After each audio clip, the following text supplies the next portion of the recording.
ये वर्णन कर दिया कि ज्योति शब्द ब्रह्म का ही वाचक है।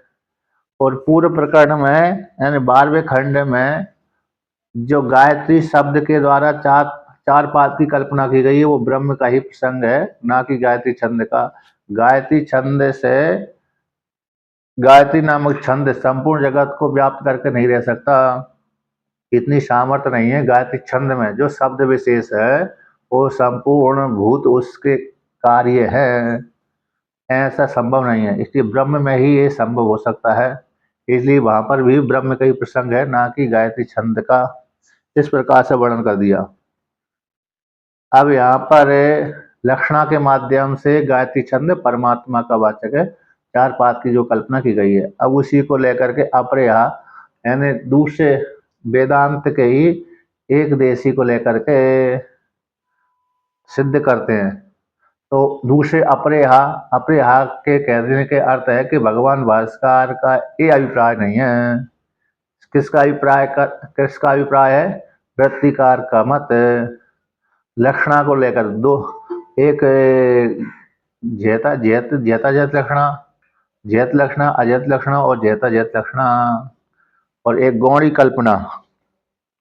इस प्रकार से तो दो प्रकार से यहाँ पर व्याख्यान किया। अलग अलग बता दीजिए, जेत लक्षणा क्या होता है, अजेत लक्षण क्या होता है, जेत अजेत क्या होता है, सबको एक बार क्लियर हो जाए। जेहत लक्षणा, अजेहत लक्षणा और जेहता जेत लक्षणा, तीन प्रकार की लक्षणा होती हैं, जहाँ पर सीधा सीधा शब्द की सामर्थ्य से शक्ति वृत्ति के द्वारा जहाँ पर अर्थ नहीं निकलता है, सीधा सीधा अर्थ, तो वहां पर लक्षणा करना पड़ती है। जहाँ पर शब्द की सामर्थ्य से सीधा सीधा अर्थ कहीं निकलता है और कहीं नहीं निकलता है तो लेकिन पूरा घटता नहीं है।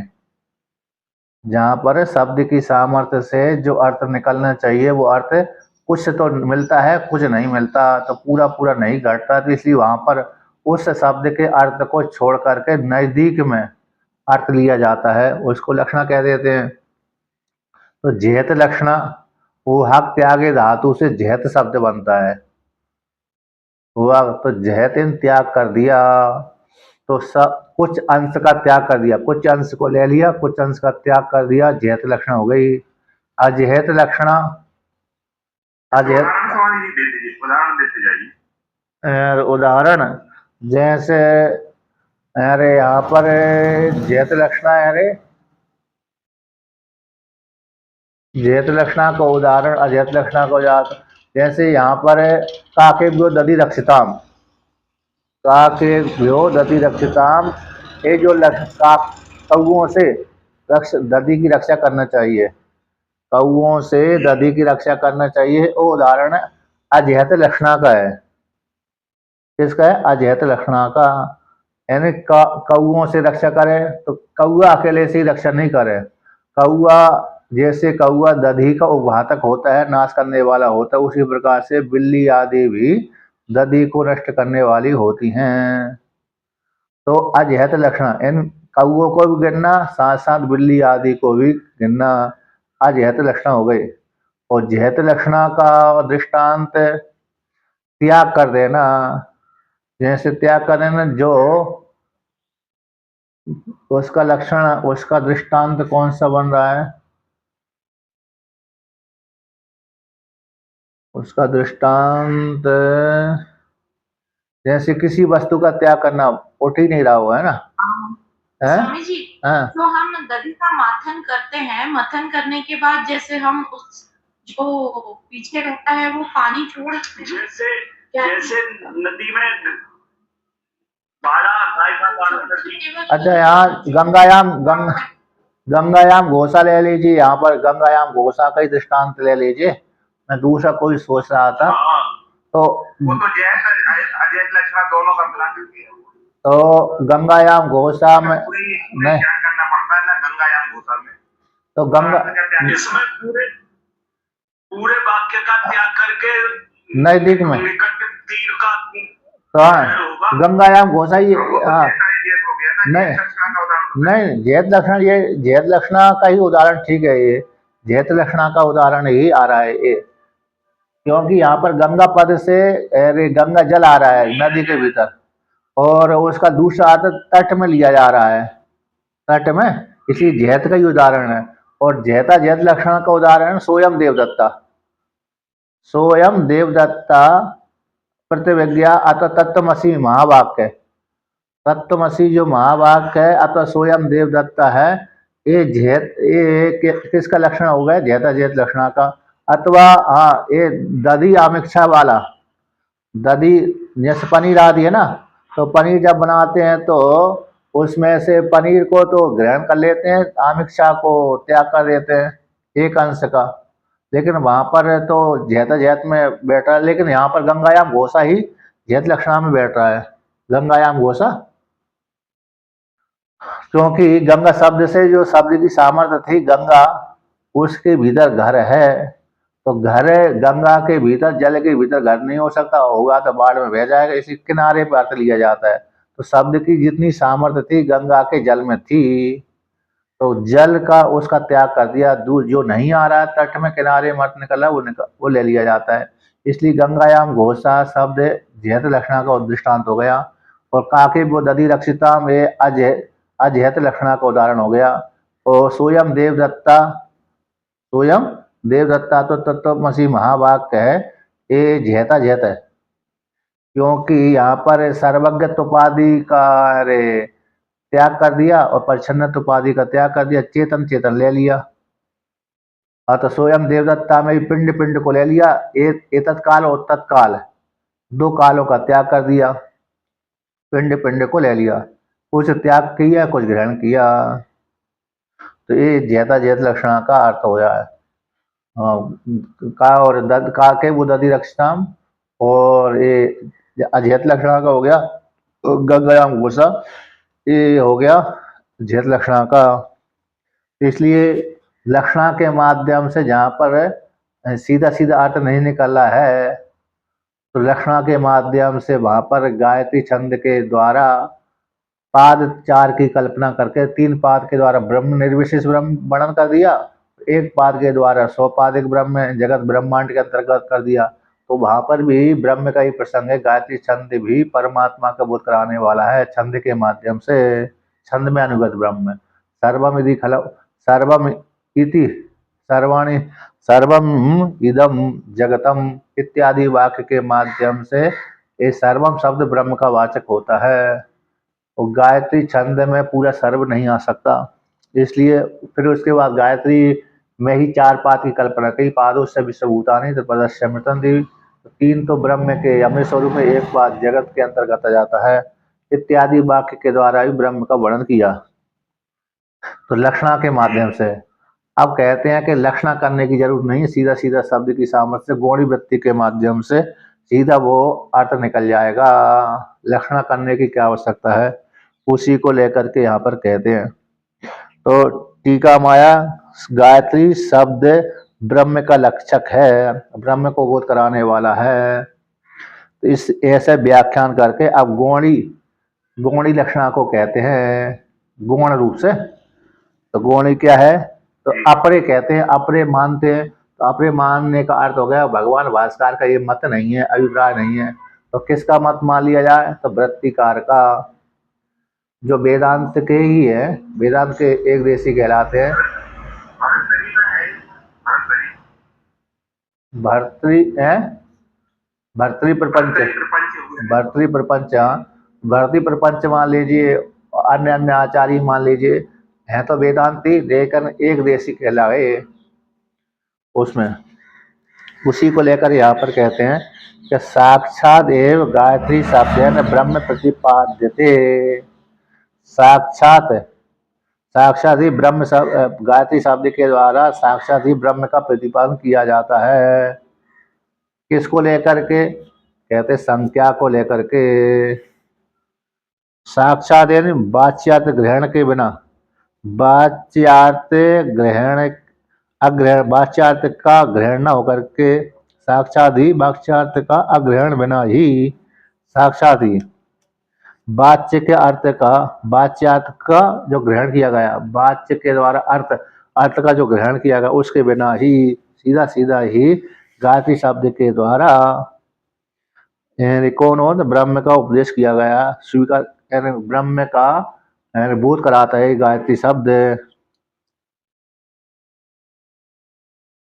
यहाँ पर कहते हैं पूर्वम तू उपासना के द्वारा, उपास्यता रूप से गायत्री पद के द्वारा, अजहत लक्षणा के द्वारा, अजहत लक्षणा के माध्यम से।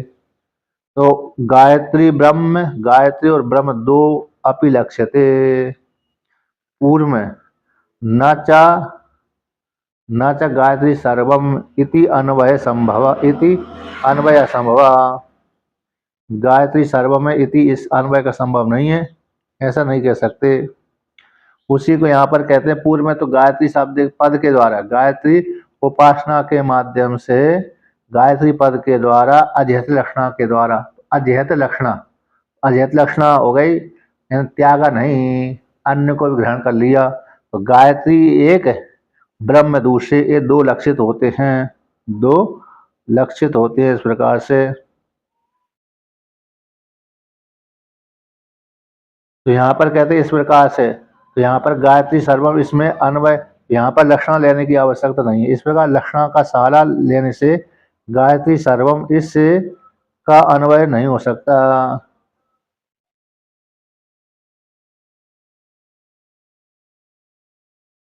तो यहाँ पर ये पूर्व पक्ष, यहाँ पर वेदांत के एक देशी है, कहते हैं गायत्री सर्वम इस वाक्य के माध्यम से अन्वय अन्वय संभव नहीं हो सकता, ऐसा नहीं कहना चाहिए।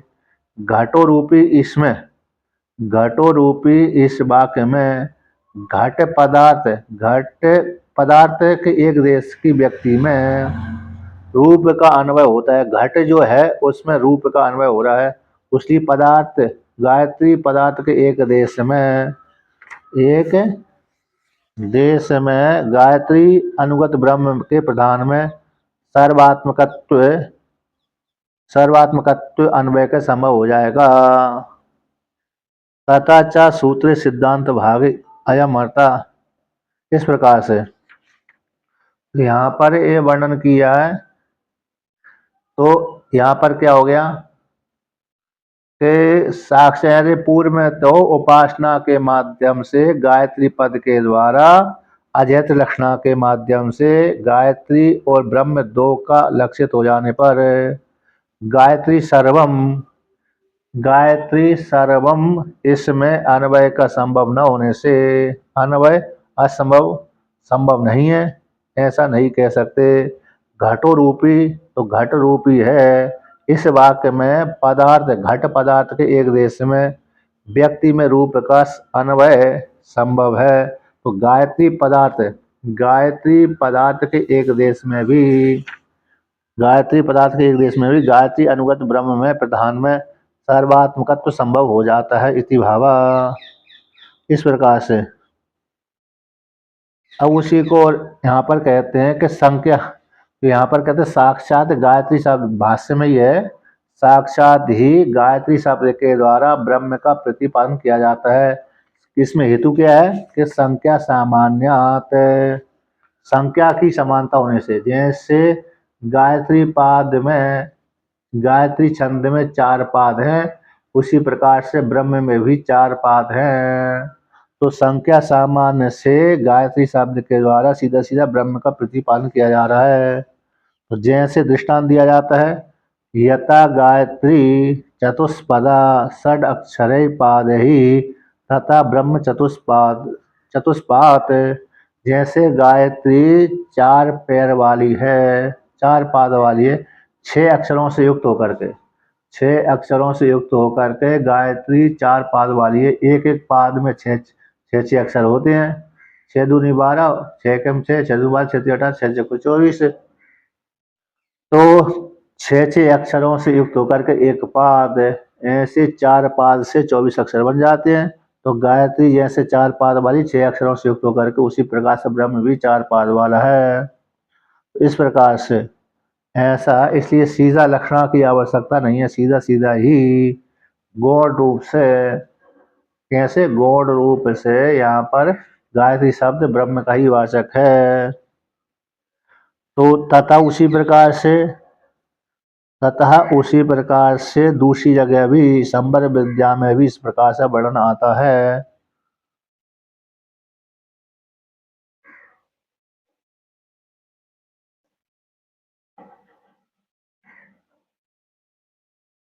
यहाँ पर तथाचा सूत्र में कहते गायत्री के समान, जैसे संख्या समान गायत्री जैसे चार चार पाद वाली, उसी प्रकार से चतुष्पादत्व गुण समानता होने से चार पाद, चार चतुष्पादत्व गुण समान होने से चार पाद गायत्री में भी चार पाद है कल्पना और ब्रह्म में भी चार पाद की कल्पना, उससे चित्त का ब्रह्म में समर्पण किया जाता है, जिससे सब साधक चित्त समर्पण वाला हो जाता है। तो गायत्री शब्द चित्त को अर्पण करने वाला होने से तेन उसी गायत्री शब्द के माध्यम से ब्रह्म ही कथन किया जाता है, ब्रह्म का ही बोध कराया जाता है, छंद का कथन नहीं किया जाता, ऐसा वर्णन किया। अब उसी को आगे वर्णन करते हैं।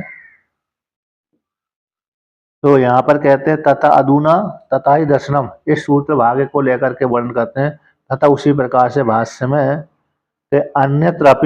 अन्यत्रापि संवर्ग विद्या में, जहाँ पर छांदो उपनिषद में जो संवर्ग विद्या आई उसमें छंदो अभिधायी शब्दों अर्थांतरे संख्या सामान्यात प्रयुज्यमानो दृश्यते। जैसे अन्यत्र संवर्ग विद्या में जो अधिदेव और अध्यात्म अधिदेवत है, अध्यात्म और अधिदेवत नामक जो संवर्ग विद्या है, ऐसी संवर्ग विद्या में छंद के द्वारा कही गई है, छंद शब्द के द्वारा कही गई है। छांदोपनिषद में छंद के माध्यम से कही गई है। छांदोपनिषद में छंद अभिधायी जो शब्द है, छंद का कथन करने वाला शब्द अर्थांतर में संख्या सामान उसे प्रयोज्यमान होता हुआ देखा जाता है। तो किस प्रकार से? तो यथा जिस प्रकार से, तो तद यतः ते वा एते पंचान्ने पंचान्ने दश संतस्य तत्कृतम इति उपक्रम्य आहा सा ऐसा विराट आनंदी इति।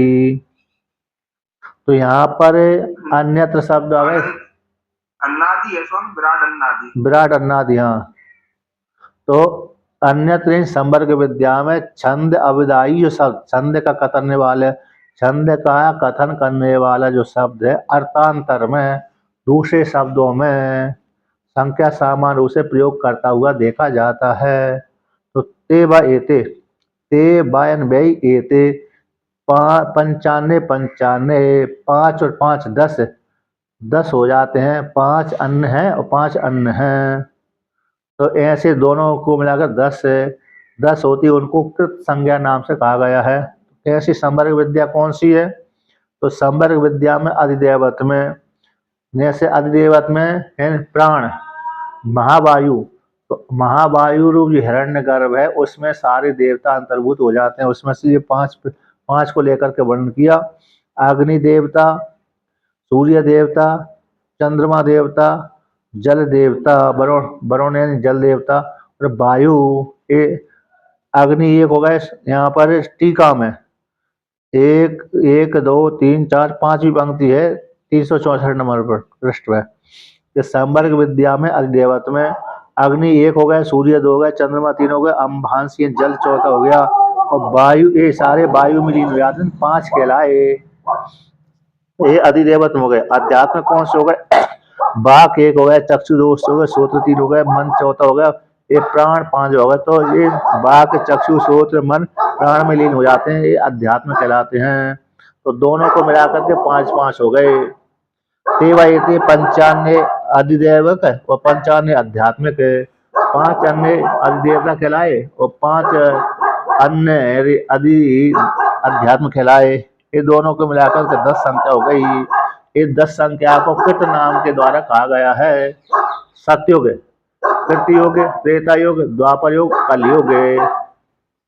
तो कृतयुग में 10 संख्या हो जाती है, त्रेता में उससे कम हो जाएगी, 6 संख्या उससे कम हो जाएगी, और द्वापर में और कम हो जाएगी, और एक इसमें कलयुग में कम हो जाएगी। तो यहाँ पर दोनों को मिलाकर संज्ञा कह दिया। जैसे द्यूत का पास होते हैं 4, तो द्यूत के पासे में 4 में वर्णन कर दिया। तो वहां पर एक तरफ एक अंक रहता है, दूसरी तरफ दूसरा अंक रहता है, 2 अंक रहते हैं, तीसरी तरफ 3 अंक रहते हैं, चौथी तरफ 4 अंक रहते हैं। ऐसा पासे देखे जाते हैं, है ना। पासे में देखे जाते हैं, एक अंक, 2 अंक, 3 अंक, 4 अंक। तो उसी को यहाँ पर वर्णन कर दिया। तो जैसे वहां पर 4 अंक में 1 अंक, 2 अंक, 3 अंक अंतर्भूत हो जाते हैं, जीत लिए जाते हैं। जैसे सतयुग के 10 अंक है, तो 10 अंक संज्ञा से कृत संज्ञा दूत का पासा कह दिया गया। तो मतलब 4 अंक सतयुग वाला जो अंक वाला पासा है, त्रेता युग वाले अंक को जीत लेता है, द्वापर युग वाले अंक को जीत लेता है, कलयुग वाले अंक को जीत लेता है। तो ऐसे जो 5 मिला करके 10 संज्ञा हो जाए, जिनको कृत योग नाम से कहा जाता है। कृतम यानी कृतम शब्द कृत योग का वाचक कहता है। सतयुग, त्रेता युग, द्वापर युग, कलयुग। तो सतयुग का अर्थ है कृत योग। तो कृत योग में तीनों योग अंतर्भूत हो जाते हैं, क्योंकि कृत योग ज्यादा संख्या वाला है। तो ज्यादा संख्या वाला अल्प संख्या वाले को जीत लेता है। ऐसा उपक्रम करके स ऐसा विराट आनंदी भवती। तो स ऐसा, तो सा शब्द स्त्रीलिंग वाचक है, ऐसा भी। विराट शब्द यहाँ पर कैसा स्त्रीलिंग का वाचक है। तो विराट शब्द विराट छंद का वाचक है यहाँ पर। तो विराट छंद जो है वहाँ, तो यहाँ पर स्त्रीलिंग छंद शब्द स्त्रीलिंग वाचक हो गया। तो विराट छंद आनंदी भवती, अन्न का भक्ष, आनंदी आनंद नहीं, अन्नादि भवती। सा ऐसा विराट अन्नादि भवती, अन्नादि। तो आनंदी का आनंदी बोला तो गलत बोला था। तो सा ऐसा विराट अन्नादि। तो अन्नादि यानी अन्न का भक्षण करने वाला, अन्न का भक्षण करने वाला हो जाता है। यहाँ पर विराट शब्द स्त्रीलिंग का वाचक होने से सा ऐसा शब्द भी स्त्रीलिंग का वाचक है। तो यहाँ पर किसमें, तो इस प्रकार से अन्न का भक्षण करने वाला विराट ऐसा कहा जाता है। तो इस प्रकार से अर्थांतर में छंदवाचक विराट पर स्त्रीलिंग है ना। और वैसे दूसरा शब्द विराट शब्द आता है, वो पुल्लिंग वाचक होता है। जहाँ पर छंद का, जहाँ पर दूसरे अर्थों में आता है, वहां पर वो विराट शब्द कैसे होता है, पुल्लिंग का वाचक होता है। किंतु यहाँ पर छंद का वाचक होने से स्त्रीलिंग वाचक है ये। तो यहाँ पर इस किस्म कृतयोग के लेकर के कृतयोग अर्थ में ये कैसा हो जाता है, अन्न को भक्षण करने वाला। सही सा विराट अन्नादि, अन्नादि अन्न को भक्षण करने वाला हो गया, है ना। तो इसलिए जैसे सतयुग है सारे संपूर्ण, कैसे सतयुग है कृतयुग नामक जो पासा है वह त्रेता युग वाले पासे को, 4 अंक वाले पासे को, 4 अंक वाला पासा 3 अंक वाले पासे को, 2 अंक वाले पासे को, 1 अंक वाले पासे को जीत लेता है। उसी प्रकार से विराट नामक जो छंद है सभी को भक्षण कर जाता है ना, सभी को अपने में अंतर्भूत कर लेता है। इस प्रकार से यहाँ पर तो जैसे प्राण प्राण प्राण जैसे वायु आदि इंद्रियों को अपने में अंतर्भूत कर लेती है। सुषुप्ति अवस्था में प्राण ज्ञान इंद्रिय, कर्म इंद्रिय, अंतःकरण को लीन कर लेता है। उसी प्रकार से हिरण्यगर्भ जो महावायु है वह सारे देवता को अपने में अंतर्भूत कर लेता है। उसी को लेकर कहते यहाँ पर टीका माया अस्तिचा कृत तेता द्वापर कली संज्ञकानि चत्वारि दूतानि। कृतयुग नाम का एक दूत, त्रेता युग का नाम दूसरा दूत, द्वापर नाम का, कलयुग नाम का, ये 4 दूत पासा कहलाते हैं। क्रम से 4 अंक, 3 अंक, चतुरंक, त्रिअंक और 2 अंक और 1 अंक वाले, ये संज्ञा वाले हो गए। जो पासा का हो गया 1 अंक वाला कृतयुग, 1 अंक वाला कलयुग कहलाया, 2 अंक वाला द्वापर कहलाया, 3 अंक वाला त्रेता कहलाया, 4 अंक वाला सतयुग कहलाया। तो इस जो 4 अंक वाला जो सतयुग है तत्र उसमें कृतम नामक जो पासा है वे दशात्मक भवती, 10 भवती, 10 संख्या, 5 ये अग्नि आदि हो गई और 5 बाक आदि हो गई, ये 10 है। तो कृत नामक जो पासा है दशात्मक होता है। वो चतुर्षु, उसी का दूसरा नाम होगा चतुर्षु। ऐसे 4 अंकों में, 4 अंक वाले में जो कृत्युग नामक पास है 4 अंक वाला है, उसमें त्रियाणाम 3 वाले अंक वाले पासे और 2 अंक वाला पासा और 1 अंक वाला पासे का अंतर्भाव हो जाता है। तथा उसी प्रकार से दशत्वगुण के द्वारा वायु आदि कृत शब्द के द्वारा कहे जाते हैं। वहां पर छांदोग्य उपनिषद में वायु आदि कृत शब्द के द्वारा कहे जाते हैं, दशत्व संख्या को लेकर के। तो यहाँ पर वर्णन किया है विदेह की अपेक्षा से स्त्रीलिंग। तो यहाँ पर विराट शब्द कैसे छंद का वाचक है। अब विराट शब्द छंद का वाचक होता है, तो यहाँ पर विराट शब्द कैसे छंद का वाचक है। कहते 10 अक्षरा विराट इति, 10 अक्षर वाले को विराट कहते हैं। छंद में जो जैसे अनुष्टुप छंद 8 अक्षर का होता है, तो विराट छंद कितने अक्षर का है, 1 पाद। तो विराट जो छंद है 10 अक्षर वाला होता है। तो 10 अक्षर वाला होने से यहाँ पर दशत्व कृत नामक जो पासा है, दूत नाम कृत नाम का, वो 10 संख्या वाला है, इसी विराट कहलाया। तो दशत्व साम से दशत्व समानता को लेकर वायु आदि विराट कहलाते हैं। वायु आदि जो वायु हो गया, सूर्य अग्नि सूर्य चंद्रमा जल वायु ए विराट, और बाक्य चक्षु श्रोत्र मन प्राण ए 5, 10 मिला करके इसको दशत्व संख्या सामान से वायु आदि विराट कहलाते हैं। इसलिए यहाँ पर दशत्व के द्वारा वायु आदि में कृतत्व विराट का विराटत्व।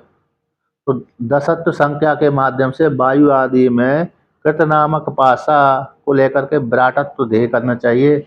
विराटत्व जो नाम का छंद है, उस छंद के माध्यम से वायु आदि को विराट संज्ञा कह दी गई है। वायु आदि का चिंतन करना चाहिए, वायु आदि का चिंतन करने से। तो वायु आदि कैसे परमात्मा की प्राप्ति के साधन कहलाते हैं। तो इस प्रकार से तो विराटत्व ध्यान से सर्वम अन्न भवति। विराटत्व के ध्यान, विराटत्व ध्यान वायु, जैसे वायु अध्यात्म अधिदेवत में वायु विराट हो गई, अध्यात्म में प्राण विराट हो गई। तो जैसे सभी तो प्राणी सबका भक्षण करता है, तो विराटत्व ध्यान से, विराट ध्यान वायु और प्राण का ध्यान करने से संपूर्ण जगत का जो अन्न है, संपूर्ण जगत जो भी व्यक्ति खाता है वो उसका अन्न हो जाता है। अस्य से उपासक का अन्न हो जाता है। अन्नम विराट इति श्रुति, श्रुति कहती विराट कौन है, अन्न है। तो कृतत्व ध्यान से अन्नादो भवति, कृत ध्यान करने से, कृत नामक पासा के माध्यम से 10 संख्या वाला जो पासा है, बाक आदि और वायु आदि, तो कृतत्व ध्यान से अन्नादो भवति, यानी साधक अन्नादि हो जाता है। कृत दूतत्व से अन्नादत्व, कृत नाम का जो पास, दूध का पास है जो कृत संज्ञा कहलाती है, उस अन्नाद इन सभी को भक्षण करने वाले से अन्नाद कहलाते हैं। तो इस प्रकार से विराट संज्ञा को लेकर के, कृत नाम के पासा को लेकर के वायु को और प्राण को चिंतन करने से अन्नादि वो कहलाता है, विराट संज्ञा कहलाता है, अन्नादि कहलाता है। तो उसी में आया है कि जैसे 4 अंक वाला, जो 4 अंक वाला कृत नामक पास है, 3 अंक वाले, 2 अंक वाले, 1 अंक वाले का अंतर्भूत कर लेता है। अन्नम अति विलक्षिते, जैसे 1 अंक, 2 अंक, 3 अंक 4 अंक वाले में अंतर्भूत हो जाते हैं। मानो 4 अंक वाले ने 3 अंक वाले को, 2 अंक वाले को क्या कर लिया, मानो भक्षण कर लिया अंतर्भूत हो जाने से। आता उसका अर्थ हो गया जैसे 4 अंक वाला 3 अंक वाले को जीत लेता है। कृत नामक पासा के जीत ले, कृत नामक पासा जो पासा है, वो पासा उसके जीत लेने पर उसके माध्यम से अधर जो पासा होते हैं, अधर जो पासा है त्रेता द्वापर कलयुग वाले, वो भी जीत लिए जाते हैं। जिसके द्वारा, जैसे जो कृत नामक जो पासा था वो विजित, जिसके द्वारा जीत लिया गया, अधर भी उसके द्वारा जीत लिए जाते हैं। इस प्रकार से वहां पर एक छांदोग्य उपनिषद में प्रसंग आता है। तो उसी प्रकार से ऐसे यहाँ पर जो विराट शब्द कैसे छंद नामक जो विराट शब्द है वायु आदि में प्रयोग किया हुआ देखा जाता है। विराट नामक मुख्य रूप से सार क्या निकला कि विराट नामक जो छंद है वायु आदि अर्थ में प्रयोग करता हुआ देखा जाता है। उसी प्रकार से गायत्री नामक जो छंद है ब्रह्म के अर्थ में प्रयोग किया जाता है। ये अर्थ निकला हुआ वहां पर। तो अस्मिन पक्षे इस पक्ष में ब्रह्म एव अभिहितम न छंदो अभिधानम। भाष्य में इस पक्ष में जैसे संवर्ग विद्या में विराट शब्द जो छंद का वाचक था वो वायु आदि का वाचक होता है, छंद का वाचक नहीं होता। छंद नाम तो छंद का है लेकिन विराट वायु प्राण में प्रयोग किया हुआ जाता है। उसी प्रकार से गायत्री नामक छंद तो है लेकिन वो छंद गायत्री नामक छंद ब्रह्म के अर्थ में प्रयोग किया हुआ करते हैं, ब्रह्म का कथन करने वाला होता है। इस पक्ष में ब्रह्म ही कहा गया है। तो न छंदो अभिधानम, छंद का कथन नहीं है, छंद का कथन नहीं है। अब उसी को और आगे कहते हैं कि सर्वथा अपि अस्ति पूर्वस्मिन् वाक्ये प्रकृतम ब्रह्म। इसलिए निगमन करते हैं सभी प्रकार से सर्वथा अपि, चाहे छंद के माध्यम से कहिए चाहे लक्षणा के माध्यम से कहिए अथवा गौणी लक्षण लक्षक गायत्री छंद के द्वारा सीधा सीधा कहिए अथवा गौण रूप से कहिए, लक्षणा के माध्यम से कहिए, अजैत लक्षणा के माध्यम से कहिए अथवा गौणी रूप से कहिए। अजैत लक्षणा यानी गायत्री पद का त्याग न करके गायत्री का ही बोध करा रहा है और ब्रह्म का ही बोध करा रहा है। इसमें अजैत लक्षणा के माध्यम से अथवा अरे इसका छंद का त्याग करके सीधा सीधा जैत लक्षणा के माध्यम से गौणी लक्षणा के माध्यम से दोनों प्रकार से पूर्व वाक्य में क्या है ब्रह्म ही प्रकट है। इस प्रकार से जान लेना चाहिए। तो अपरे कह देने से यह अर्थ निकला कि भगवान भास्कर को क्या है पसंद मतलब स्वीकृत नहीं है, अन्यवादियों को स्वीकृत है। अजैत लक्षणा पक्ष में तो वायुवेयी गायत्री बागात्मकत्वम, तो बागात्मकत्वम गाय कह लीजिए इन गायत्री चतुरायते चा, तो निरुक्त नामकत्वम गायत्री उपाधि के द्वारा उपास्यत्व ब्रह्म उत्पन्न तरम हो जाता है। और गौण पक्ष में गायत्री का त्याग कर दिया जाता है। गौण पक्ष में लेंगे मतलब यहाँ पर अजैत लक्षणा पक्ष में तो बागवई गायत्री वाणी ही गायत्री कहलाती है। तो गायत्री कैसी है बागात्मकत्व है। तो गायत्री क्या होती है गायत्री चतुरायते चा, गायत्री चतुरायते चा इस वाक्य के माध्यम से गायत्री उपाधि के माध्यम से उपास्य कौन ब्रह्म है। और गौण पक्ष में गायत्री पद का त्याग कर दिया जाता है। इसमें 366 नंबर की टिप्पणी में आया अजैत लक्षणा का लक्षण वाच्यार्थम अपरित्यज्य वृत्तिर अन्यार्थ के तुया कथितः इयम अजहति सोणो अयम धावति इति वत। वाच्य के अर्थ का त्याग न करके वृत्ति अन्य अर्थ का ग्रहण कर लेती है। ऐसी जो लक्षणा कहलाती है वो अजहती लक्षणा कहलाती है। जैसे सोणो अयम धावती इस वाक्य के समान, जैसे सोण नामक रंग रक्त वर्ण है ना, रक्त वर्ण का अब यहाँ पर रक्त वर्ण धावन करते ऐसा प्रयोग कर दिया।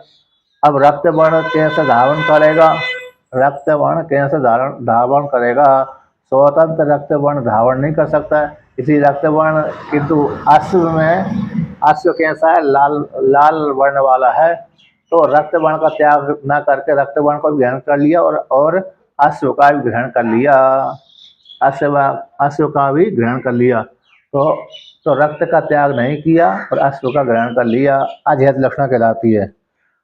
लेकिन सीधा सीधा अर्थ क्या था, वाच्य अर्थ क्या था कि सोणो धावती लाल रंग दौड़ रहा है, ये अर्थ निकलता है वाच्य अर्थ। किंतु इससे सीधा सीधा जड़ है वो तो लाल रंग तो जड़ है, वो धावन कैसे करेगा। तो लाल रंग जिसमें है, लाल रंग जिस पदार्थ का है अथवा जिस अश्व में है वो अश्व दौड़ रहा है, तो अश्व को दौड़ रहा है तो लाल भी उसके साथ साथ दौड़ रहा है ना, अश्व के साथ साथ लाल भी दौड़ रहा है, तो अश्व लाल रंग का त्याग न करके अश्व को ग्रहण और कर लिया, इसलिए अजेहत लक्षण हो गई।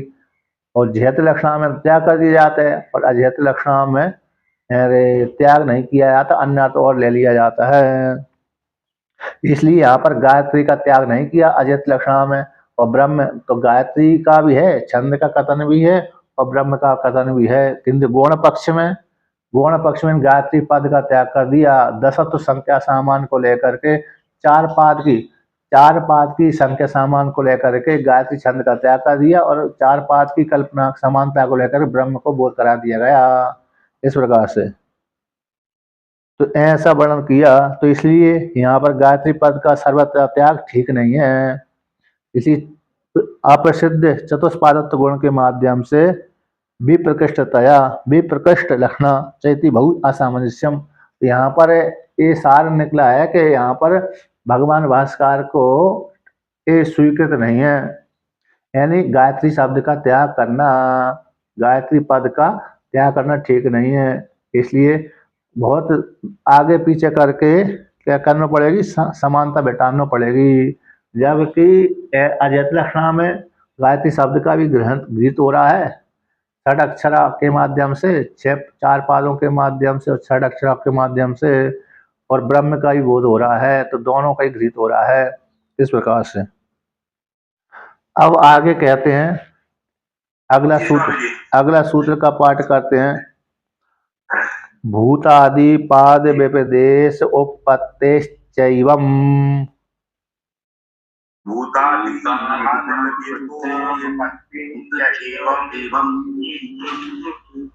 भूतादि पाद व्यपदेश उपपत्तिश्चैवम्।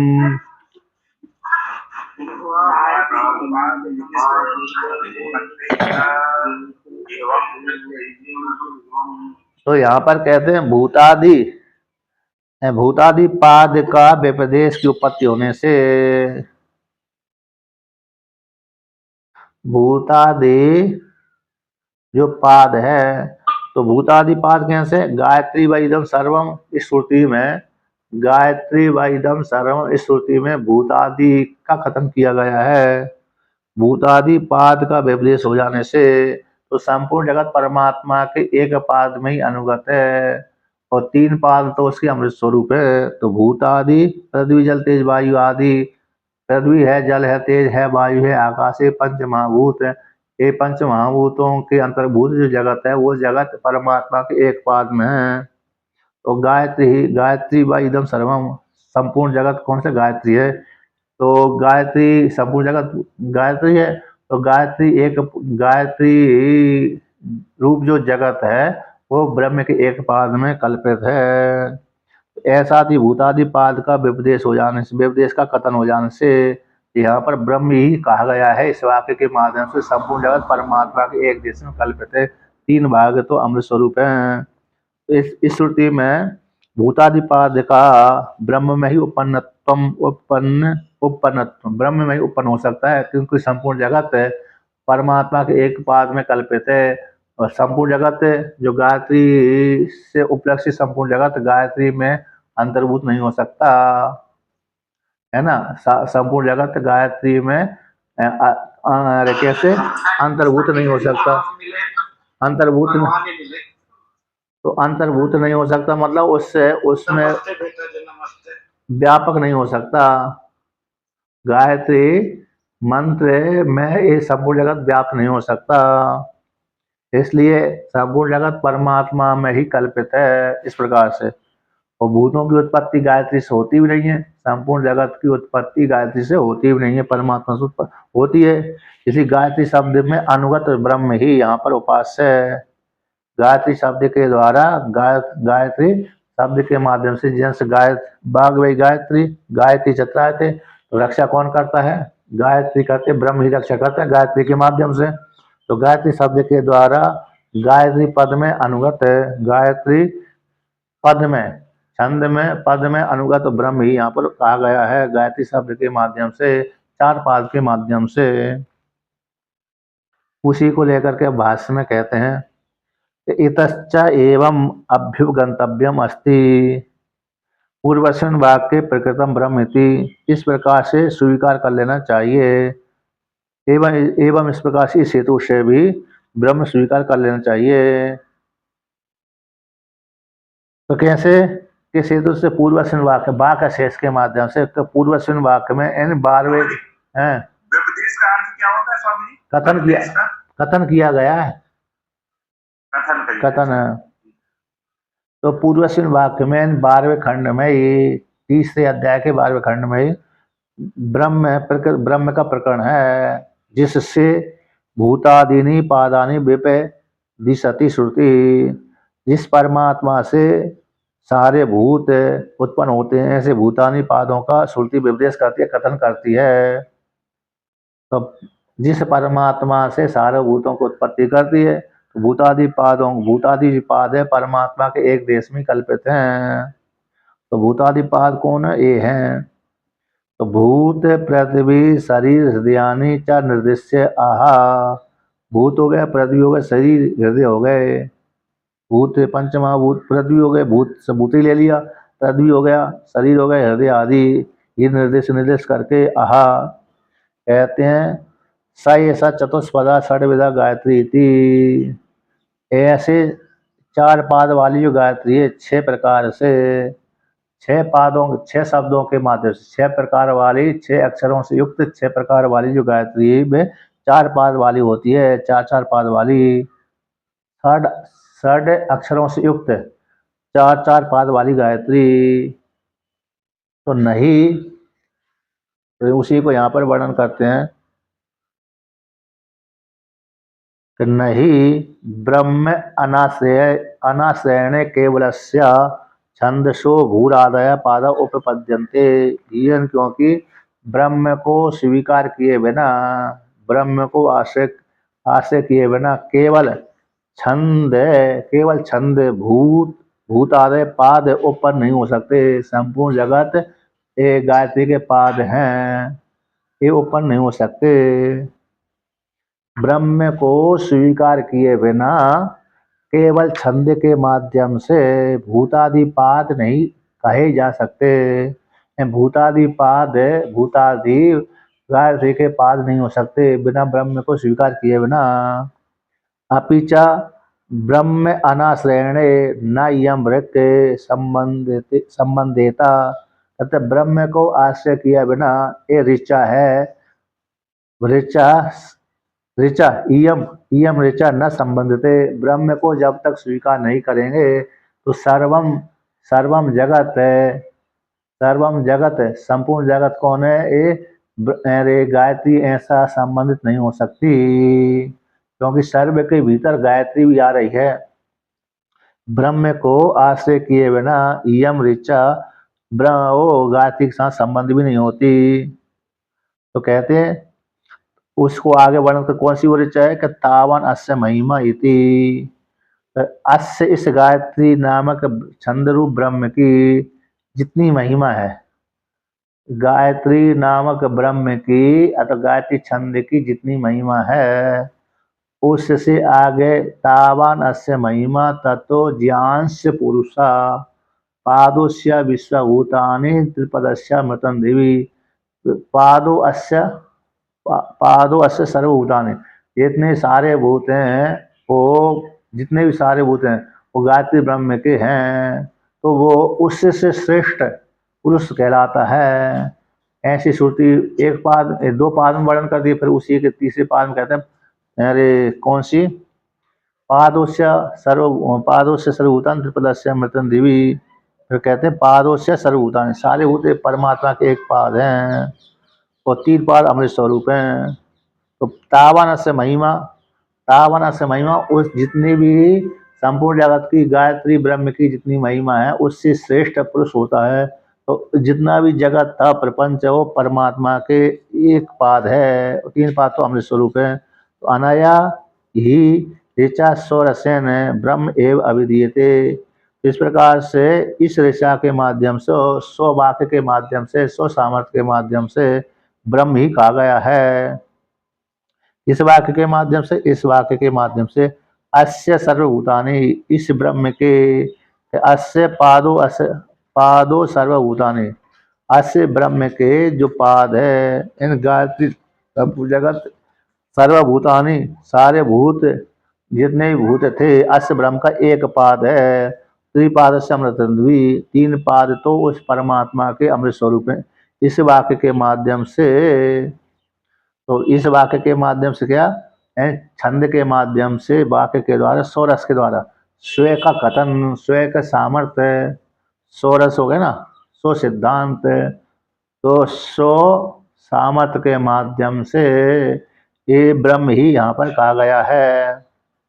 इति, तो सर्वात्मक उत्पत्ति, इस वाक्य के माध्यम से यहाँ पर सर्वात्मक तो ब्रह्म के साथ ही उत्पन्न हो सकता है, बिना ब्रह्म के केवल छंद में सर्वात्मक तो उत्पन्न नहीं हो सकता। वो कहते हैं, तो यहाँ पर इसलिए ब्रह्म का ही कथन किया गया है कि यहीं पर अकेले नहीं कहा गया, बल्कि छांदोग्य उपनिषद में ही अकेले नहीं कहा गया, बल्कि पुरुष सूक्त में भी ये मंत्र आता है दूसरे प्रकार से। पुरुष सूक्ति अपि इयम ऋक् ब्रह्म परतया एव समाम नायते, पुरुष सूक्त में भी यह ऋचा ब्रह्म परक रूप से ही गाई गई है। ये जैसे तावान अस्य महिमा ततो ज्ञानस्य पुरुषा पादोस्य विश्वभूतानि त्रिपादस्य अमृतम दिवी, ये जो ऋचा तो छांदोग्य उपनिषद वाली है, किंतु पुरुष सूक्त में दूसरी प्रकार की आती है यही ऋचा।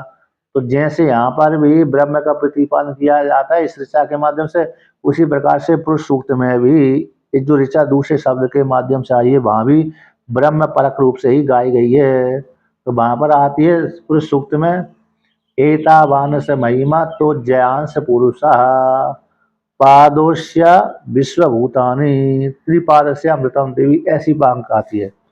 एतावान से महिमा, एतावान से महिमा, महिमा तो ज्ञांश पुरुषा, एतावान से महिमा तो ज्ञांश पुरुषा पादोश्य विश्वभूतानि, यहाँ पर सर्वभूतानि है, वहां पर विश्वभूतानि, विश्व पादोश्य विश्वभूतानि त्रिपादस्य अमृतम देवी, यहाँ पर तावान है, वहां पर एतावान, एतावान शब्द आता है। यहाँ पर तत्व शब्द आता है, वहां पर ज्ञान, और तावा एतावान से महिमा तो ज्ञान से आता, तो ज्ञान से महिमा, तो महिमा अतो ज्ञान से पुरुषा, ऐसी पंक्ति आती है। तो तीन शब्द वहां पर परिवर्तन हो जाते हैं, इसलिए वहां पर भी उस श्रुति में भी ब्रह्म रूप से ही प्रतिपादन, ब्रह्म परक रूप से ही गाई गई है, छंद के माध्यम से नहीं गाई है। कहते हैं पुरुष सूक्त में ही अकेले नहीं, गीता में भी कहा गया है। तो कहते हैं स्मृतिश्चा ब्रह्मण एवं रूपताम दर्शयति, स्मृति भी ब्रह्म के इस प्रकार के रूप को दिखलाती है। तो विष्टभ्य अहम इदम कृष्णम एकांशेन स्थितो जगत इति, कि मैं परमात्मा श्री कृष्ण, वासुदेव परमात्मा श्री कृष्ण, इदम कृष्णम जगतम, इदम कृष्णम जगतम, कृष्णम, कृष्ण बोलते संपूर्ण है, संपूर्ण जगत को हमें में वासुदेव परमात्मा श्री कृष्ण विष्टभ्य उत्पन्न करके, स्थित करके, है ना, विशेष रूप से इष्टभ्य, स्तंभन करके, कहते हैं एकांशन स्थित जगत है, एकांश रूप से स्थित रहता हूँ। इदम कृष्णम जगत, इदम कृष्णम जगतम अहम विष्टभ्य, इस संपूर्ण जगत को उत्पन्न करके, स्थित करके, एकांश रूप में कल्पित करके मैं स्थित रहता हूँ, अवस्थित रहता हूँ। अमृत यद वै तद ब्रह्म इति चा निर्देश एवं सती मुख्यार्थ पदते, यद वै जो निश्चित है, इसलिए यहाँ पर आगे आता है यद वै, या ना, तो यद वै जो है तद वह ब्रह्म है, यद वै तद ब्रह्म जो है, यद जो तद वह ब्रह्म है। जो पहले तो ब्रह्म शब्द वेद का परक अर्थ किया था पूर्व प्रसंग में, यहाँ पर ब्रह्म ब्रह्म का ही वाचक है, इसमें तो वहाँ पर गौण अर्थ में प्रयोग कर दिया था। तो इति च यद वही तद ब्रह्म, जो है वह ब्रह्म है। इति च निर्देश एवं सती, इस प्रकार से ब्रह्म में ही मुख्यार्थ उपपद्यते। तो जो कुछ भी, यद जो कुछ भी है तद वह ब्रह्म है, यद जो कुछ भी है तद वह ब्रह्म है। इस वाक्य के माध्यम से जो निर्देश किया गया है एवं सती, ऐसे अर्थ करने पर ही मुख्य अर्थ उत्पन्न हो जाता है। अब उसी को आगे कहते हैं, ब्रह्म पद का छांदोबाचित्व उत्तम खंडन करते हैं। यद वही, तो एवं सती पूर्वश्याम ऋषि ब्रह्म, तो पूर्व ऋचा में भी इस प्रकार से ब्रह्म ही कहा गया है। यहाँ पर 3 बार सात, अच्छा 3 बार सात का है मंत्र। अब यहाँ पर और आगे वर्णन करते हैं 3-13 में और वर्णन करते हैं। ते वा एते पंच ब्रह्म पुरुषा इति च हृदय सुशिशु ब्रह्म पुरुष श्रुति, ब्रह्म पुरुष श्रुति ब्रह्म संबंधितायाम विवक्षितायाम संभवती। ते वा एते पंच ब्रह्म पुरुषा, ये जो 5 ब्रह्म पुरुष हैं ब्रह्म की प्राप्ति के द्वारपाल कहलाते हैं। ब्रह्म के प्राप्ति के द्वारपाल कौन है? 5। जैसे हमारा हृदय है 5 छेद वाला है, पूर्व पश्चिम उत्तर दक्षिण है, ये 4 दिशा हो गए, 4 दिशा के एक दिशा हो गए, एक ऊर्ध्व का छेद हो गया ऊर्ध्व की ओर। हमारा हृदय है, हृदय में 5 छेद होते हैं, तो एक एक दिशा के एक एक छेद होते हैं और एक ऊर्ध्व छेद वाला होता है।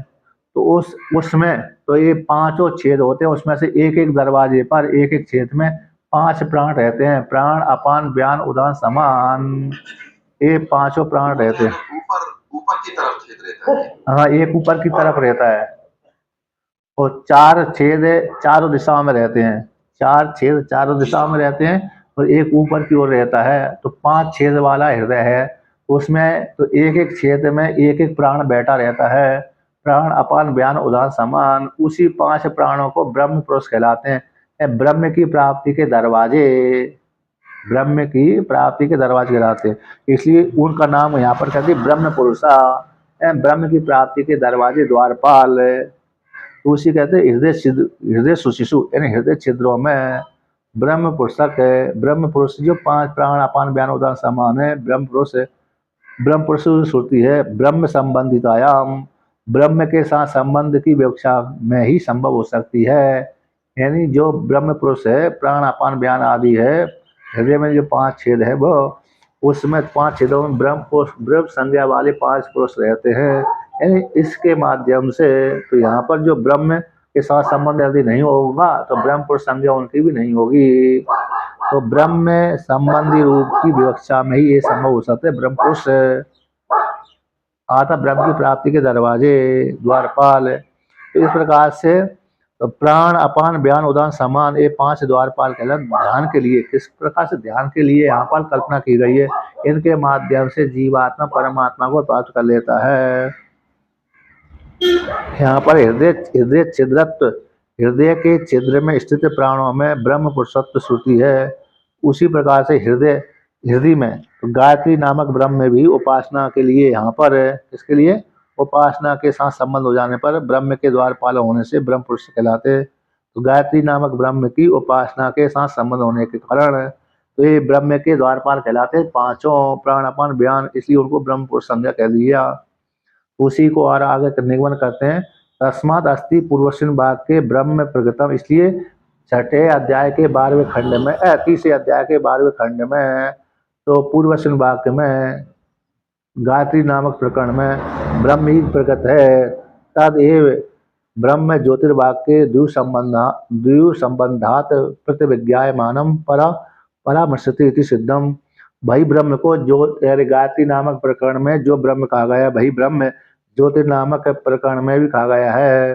द्विसंबंध के माध्यम से, द्विलोक के संबंध के माध्यम से, तो द्विलोक संबंध के माध्यम से प्रतिविज्ञायमानम, तो उसी की प्रतिविज्ञा होती है। किसकी? गायत्री ब्रह्म, उसी ब्रह्म की।